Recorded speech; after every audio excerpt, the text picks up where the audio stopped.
네, 이번에는 IT 트렌드를 소개해드리는 사이언스 앤 IT 시간입니다. 네, 이효훈 IT 칼럼니스트 자리했습니다. 어서 오십시오. 안녕하세요. 네.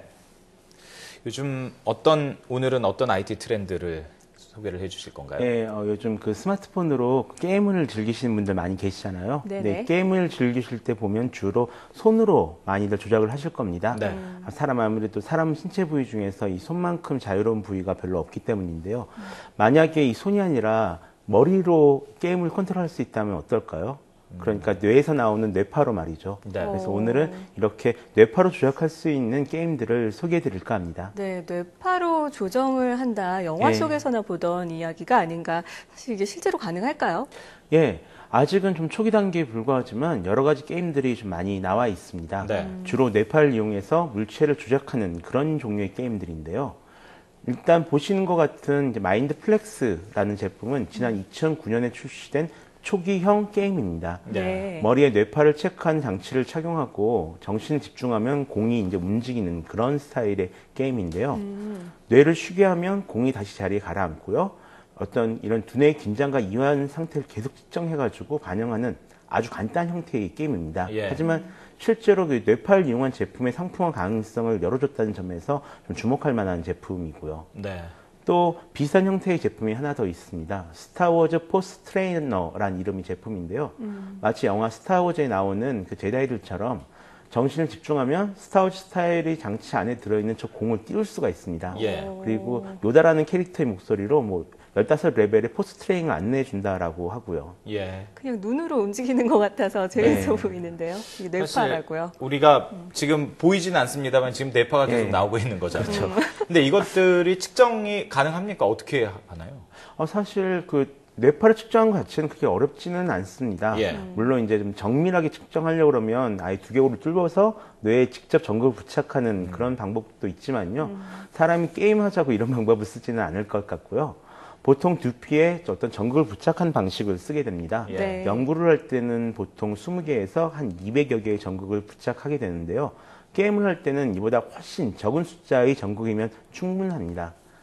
일단 저도 예전에 이런 뇌파 장난감인 네코미미를 한번 써본 적이 있었는데요. 네. 이 제품 같은 경우는 고양이 귀 모양의 액세서리거든요. 그래서 뇌파를 측정해서 머리에 있는 고양이 귀를 자동으로 움직이는 그런 제품입니다. 예. 그래서 집중하고 있을 때는 귀가 가만히 있고 뭔가에 흥미를 느낄 때는 귀가 움직이는 그런 방식인데요. 지금 화면이 본인이신 거죠? 그렇습니다.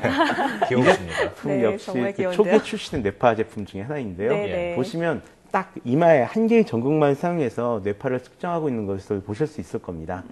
다만 이렇게 얻은 뇌파 정보를 어떻게 해석할 것인가 이건 좀 전혀 다른 문제인데요. 지금까지는 뇌파를 측정해서 어떤 의미를 읽어낸다기보다는 뇌의 상태를 체크해서 게임에 반영하는 수준이라고 생각해 주시면 될 것 같습니다. 네. 근데 뇌 상태를 체크하는 정도면 좀 복잡한 게임은 적용하기가 힘들겠네요, 아직. 초기에는 좀 그랬습니다. 근데 지금 보시는 것은 이제 뉴로보이라는 2010년경에 출시된 뇌파 게임인데요. 네. 이 게임에서 주인공은 기본적인 동작은 모두 이제 손으로 움직이고요. 어떤 총력을 사용할 경우에만 뇌파 헤드셋을 이용해서 컨트롤하는 그런 방식이었습니다. 처음에는 이렇게 단순한 방식의 게임만 있었지만 이후 뇌파 게임은 좀 더 많은 발전을 하게 되거든요. 일단 젠바운드 2라는 아이패드용 게임이 있습니다. 예. 이 게임은 뇌파를 이용해서 물건을 움직여서 묶고 퍼즐을 푸는 그런 형태의 게임입니다. 네. 집중력이 높아질수록 이제 게임 플레이도 조금씩 빨라지게 되는데요. 이 게임 같은 경우는 이제 터치로도 진행을 할 수가 있지만 그렇게 그 손가락으로 움직여야 하는 부분을 뇌파 인식으로 움직이게 만들어서 어떤 손가락 움직임이 없이도 게임을 즐길 수 있게 만드는 그런 게임입니다. 일단 그리고 최근 뇌파 게임은 여기까지 발전을 했는데요. 네. Still Alive 스튜디오의 Son of Noru라는 게임입니다. 이 게임에서는 플레이어가 어떤 뇌파를 이용해서 전투를 수행하게 됩니다. 마법을 선택하고 조준하고 쏘는 것을 뇌파로 모두 조종할 수 있는 그런 게임인데요.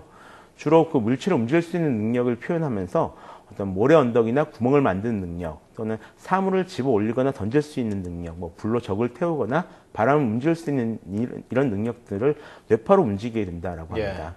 그렇군요. 그 뇌파를 일단은 측정을 해야지만 게임을 할 수 있기 때문에 지금 화면에 나오고 있습니다만 이 머리띠 같은 걸 이렇게 꼭 써야 될 것 같아요.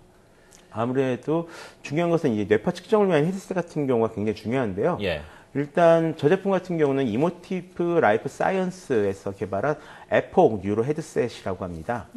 그 처음에 보셨던 그 제품들 같은 경우는 센서가 하나나 두 개 정도였거든요. 네. 근데 이 제품 같은 경우는 센서가 한 14개 정도로 좀 많이 늘어났고요. 또 뇌파 인식을 통해서 좀 다양한 신호를 처리할 수 있는 그런 예. 그 장치입니다. 네. 앞에서 말하는 어떤 다양한 동작들을 인식할 수 있는, 그래서 뇌파 게임들 같은 경우는 이 장치 보급으로 인해서 어떤 많은 것들이 가능해졌다라고 네. 해도 틀린 말은 아닌 그런 거고요. 다만 가격이 299불 정도고 우리나라 돈으로 한 30만 원이 넘기 때문에 아직 대중화되기에는 조금 무리가 헤드셋 있네요. 가격만 예, 얘기하시는 헤드셋 가격이 와, 299불입니다. 꽤 비싼 편이네요. 많이 비싸죠. 네, 그런데 이렇게 뇌파로 게임을 하면 정말 몸은 편해지고 예. 그래서 게을러지는 건 아닌가 걱정이 되는데 어떤 좋은 점이 있을까요? 예, 일단 신기하죠. 예. 영화 속 주인공들처럼 어떤 생각만으로서 물건을 움직일 수 있으니까요. 근데 또 이런 재미도 재미지만 최근엔 뇌파 게임의 어떤 기능적인 측면이 조금 더 주목을 받고 있습니다. 네. 물론 아직 연구 단계에 있긴 하지만요. 네네. 뇌파 게임 같은 경우는 주의력 결핍 장애 증후군을 보이는 어린아이들에게 효과적인 치료법이 될 수 있다라고 합니다.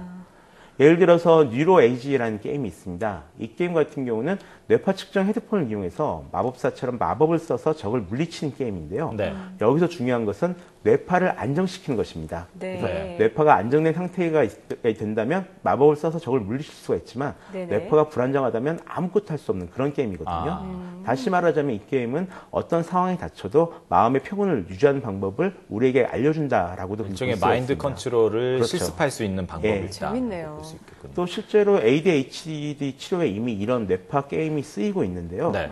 이를 그 뉴로 피드백 치료라고 부르고 있습니다. 일종의 뇌 훈련법에 가까운 그런 방법인데요.